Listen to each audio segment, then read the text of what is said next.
Kalau kita lihat pemberitaan dari sini, banyak setidaknya program-program Pak Prabowo itu yang pro dengan masyarakat.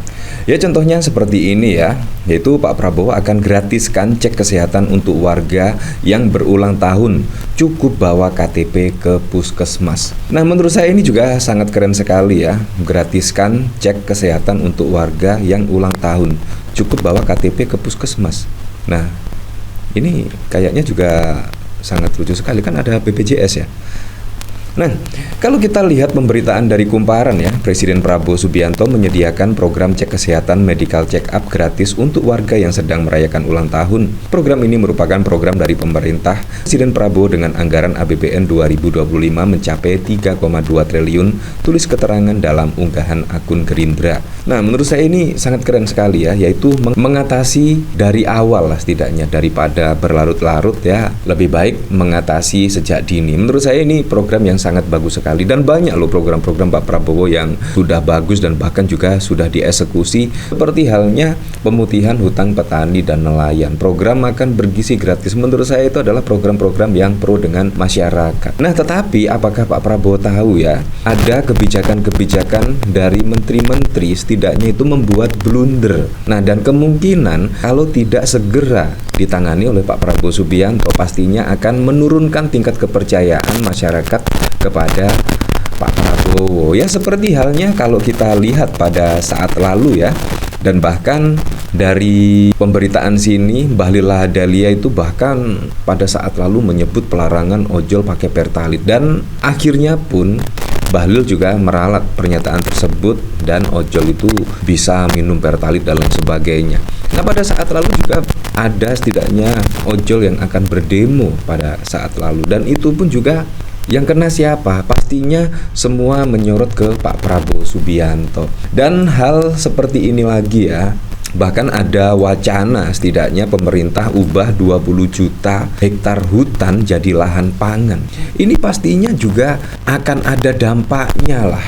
Dampak dari mengubah 20 juta hektar hutan itu menjadi lahan pangan, pastinya juga akan berdampak seperti longsor, banjir, dan bahkan juga rumah-rumah adat di situ seperti apa. Kalau kita lihat pada saat lalu juga rame ya di pemberitaan, bahkan ada rumah adat yang sudah beratus-ratus tahun di situ mulai tergusur dan lain sebagainya.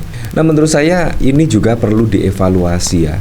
Kalau hal-hal semacam ini yang bisa merugikan masyarakat tetap terus dikebut dan dilanjutkan, pastinya masyarakat juga akan mengurangi lah tingkat kepercayaan masyarakat terhadap kepemimpinan Pak Prabowo Subianto. Nah bahkan kalau kita lihat dari sini juga ya, termasuk vonis soal kasus timah yang merugikan negara yang diduga itu kurang lebih 300 triliun. Vonisnya hanya ringan sekali, dan itu juga pastinya mengurangi kepercayaan publik terhadap Pak Prabowo Subianto. Dan bahkan kalau kita lihat dari sini ya, PAN juga mulai bersuara, setidaknya banyak yang sinis dengan pemerintahan Pak Prabowo. Nah menurut saya kebijakan-kebijakan dari menteri dan lain sebagainya di era kepemimpinan Pak Prabowo itu banyak yang blunder menurut saya, dan akhirnya juga sinis, masyarakat sudah sinis. Nah seharusnya ini kebijakan-kebijakan dari menteri-menteri seharusnya benar-benar dikaji benar apakah bermanfaat untuk masyarakat, dampak ke lingkungan itu seperti apa, seharusnya dikaji betul-betul sebelum mengeksekusi dan lain sebagainya.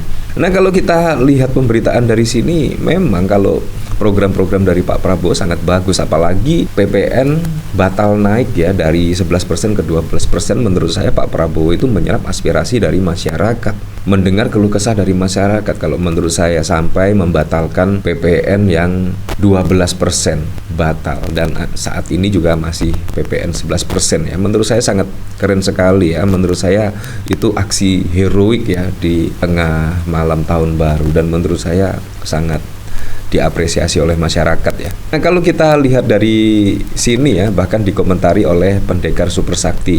Lah, kalau hari itu ada 5 sampai 10 orang yang ultah, apa nggak bengek itu puskesmas melayani secara gratis setiap hari?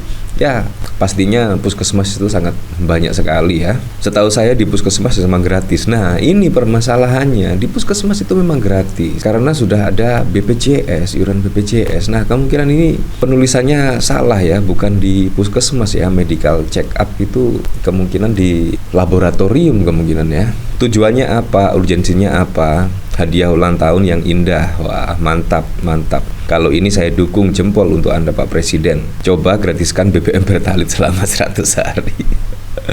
Apakah medical check up harus dilakukan setiap tahun? Mau sehat aja harus nunggu ultah, ulang tahun dikasih kue sama balon. Ya seperti itulah, banyak yang pro dan yang kontra ya. Tapi kalau kebijakan yang bagus untuk masyarakat menurut saya juga perlu diapresiasi ya. Saya juga penasaran sih, kira-kira seperti apa sih pemerintah akan mengubah 20 juta hektar hutan jadi lahan pangan ya. Pemerintah berencana menyulap seluas 20 juta hektar hutan menjadi lahan untuk pangan, energi, dan air. Hal itu diungkapkan oleh Menteri Kehutanan Raja Juli rapat terbatas di Komplek Istana Kepresidenan pada 30 Desember. Menurutnya rencana itu guna memanfaatkan lahan hutan cadangan sebagai sumber ketahanan pangan, energi, dan air. Ketahanan pangan, energi, dan air sejatinya memang menjadi salah satu misi pemerintahan Presiden Prabowo Subianto yang dimuat dalam 8 misi yang diberi nama Astra Citra Kemenhut, jadi penyedia lahan untuk swasembada pangan dan energi. Raja Juli menyatakan rencana tersebut menjadi dukungan langsung dari program swasembada pangan oleh Kementerian Pertanian, Kementan, dan Swasembada Energi di bawah Kementerian Energi dan Sumber Daya Mineral. Meskipun tugas utama swasembada pangan dan energi tetap berada di Kementan dan SDM, Kementerian Kehutanan akan berperan sebagai penyedia lahan untuk program ini. Kami sudah mengidentifikasikan 20 juta hektar hutan yang bisa dimanfaatkan untuk cadangan pangan, energi, dan juga air, ujar dia. Dalam pembicaraan informal bersama Presiden Prabowo serta Menteri Kehutanan dan Perikanan Sakti, ia menyebut salah satu fokus utama salah satunya budidaya padi gogo atau padi yang dapat tumbuh di lahan kering. Ya, kita lihat saja besok lah seperti apa ya progresnya, karena 20 juta hektar hutan dan akan dialih fungsikan menjadi lahan pangan pastinya juga akan berdampak lah pada lingkungan. Ketika hujan lebat pastinya juga akan ada banjir dan juga longsor. Kalau kita lihat pada saat yang lalu ya di IKN saja bahkan juga berdampak setidaknya dari lingkungan di sekitar, bahkan pada saat lalu juga banjir dan lain sebagainya lah.